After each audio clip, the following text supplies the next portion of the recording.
Dad. Have I told you how much I love you? Have I told you how precious you are to me? There. Now I have. You are the best little boy. The best anyone could have hoped for.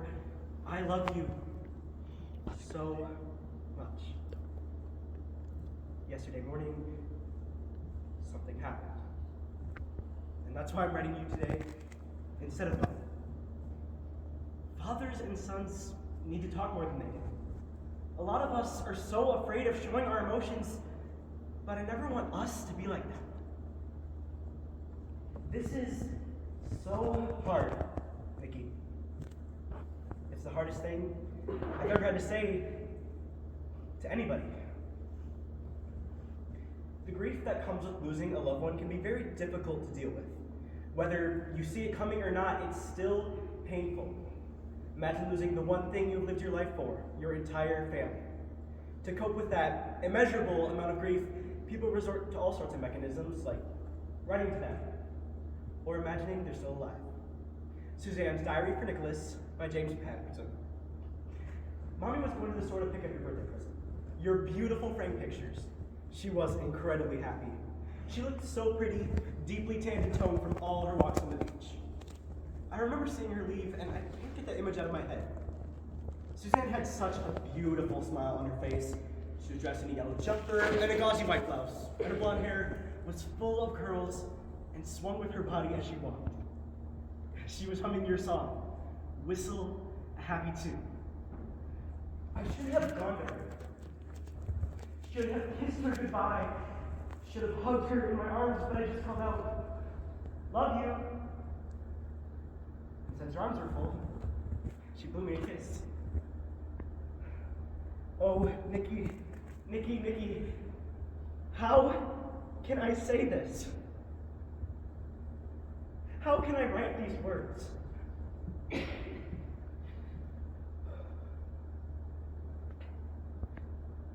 Mommy had a heart attack on the way to town, sweet baby. Her heart, which was so big, so special in so many ways, could no longer hold out. Dr. Cotter says that Suzanne died instantly after the massive coronary, but who really knows about those final seconds? I hope she didn't feel any pain. I hate to think that she did. It would be too cruel. She was unimaginably happy the last time I saw her. She looked so pretty, Nick. Oh God, I just want to see Suzanne one more time. Is that too much to ask? Is it unreasonable? Doesn't seem so to me. It's important to me that you know it wasn't Mommy's fault. She was such a safe driver that she wouldn't have taken any chances. I always teased her about her driving. Suzanne was the most generous, hearted person. The most caring and compassionate. And maybe what I love best about her is that she was a great listener. And she was funny. She would make a joke. Right now, I know she would. Maybe she is. Are you smiling now, Suzanne? I went today to the cemetery on Abelsville to choose Mommy's special place. She was just 37 when she died. How sad. How completely unthinkable to me and to everyone who knew her. What a shame. What a waste. Sometimes it makes me so angry. Dear sweet, I was startled out of my thoughts and reveries this afternoon by an unexpected phone call. It was from Mom. Obviously, someone had no idea what had happened, and for the first time, those strange and awful words passed through my lips like heavy weights. Suzanne has passed away. There was a long silence on the other end, followed by quiet apologies then nervous condolences. It was the man from the frame shop on the other side of the island. Mommy had never made it there. And the pictures she had framed for you were still at the store. I told the shop owner I'd come around for the photos. Somehow I would manage to do it. I walked aimlessly from room to room, searching desperately to find a place where I can feel at peace with myself. Somehow I always end up back in your room, sitting in the same rocker Mommy often did, and she read to you, talked to you, and recited her goofy rhymes.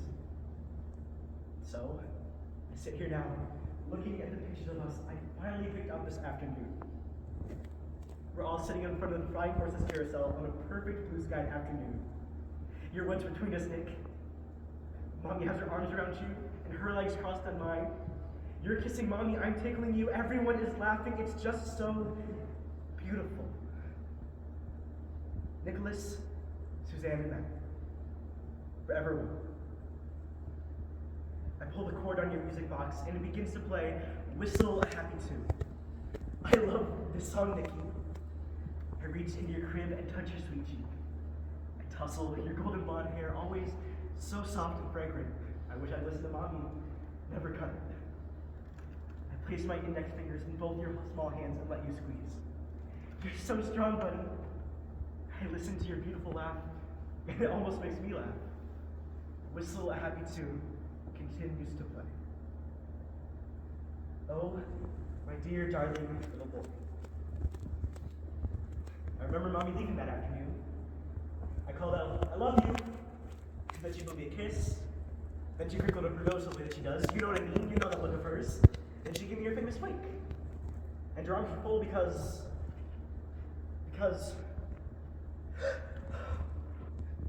she was carrying you. Oh, sweet baby. She wanted you to be the first to see the beautiful framed photographs. That's why she took you to town on your birthday morning. Suzanne carried you into the car, carefully strapped you into the car seat. You were in the Jeep with Mommy when she crashed into the guardrail on Old Bridge Road. The two of you were together. I still can't bear to think about it. I should have been there, Nicholas. I should have been there with you and Mommy. Maybe I could have done something. Maybe I could have helped. At least I could have tried. And that would have been everything to me. But isn't it lucky that I knew you, held you, loved you for the 12 months before God took you away? Isn't it lucky that I got to know you, my sweet little boy, my son?